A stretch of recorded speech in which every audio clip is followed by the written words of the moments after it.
What's going on, FA Nation? Jon Impemba here, bringing you your Underdog Fantasy DFS Pick'em plays for NFL Week 3. Remember, go to fantasyalarm.com/underdog. Use promo code ALARM. New users will get a 100% deposit match up to $100. You can also scan the QR code here on the screen to take advantage of today's offer. Start off our top plays here. CJ Stroud, higher than 34.5 passing attempts here. Stroud has had 40-plus passing attempts in each of his starts this season.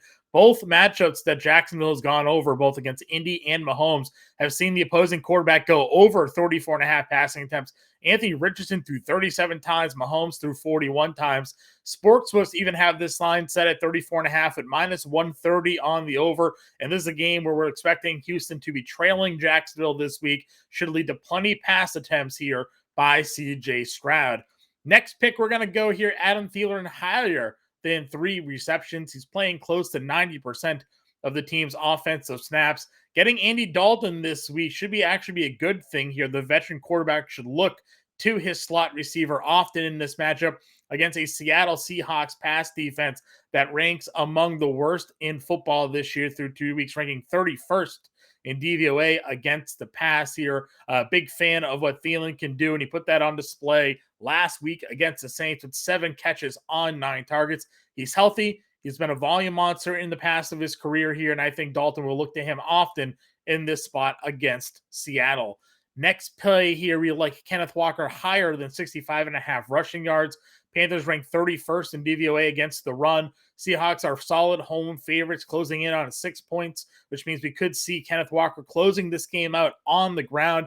He also dominates the touches out of the Seattle backfield here. It's a great spot against the Panthers run defense. I think Walker goes higher than the 65.5 rushing yards here. Next pick, Zach Wilson. We're going to go lower than the 180.5 passing yards. Both games he started this year, he's gone under. This is also a game that's expected to be hit by that bad weather this weekend. High winds with gusts up over 25 miles an hour and rain. Plus, he's going up against a Bill Belichick defense that is not going to let him do much damage throwing the football here. So let's go Wilson lower than the 180.5. And we'll close out today's plays here. Justin Jefferson, higher than 101.5 receiving yards. He's gone for 150 yards in both games this season. He's even beaten this line by halftime already in one of those 2 games this season. Chargers ranked dead last in DVOA against the pass. This would be an ultimate upset if Jefferson has a letdown game here. We're going to go higher than the 101.5 receiving yards to close out our pick 5 and our opportunity to 20x this week for the second straight week. That is going to wrap up our Underdog Fantasy plays, everybody. Good luck. Let's go make some money.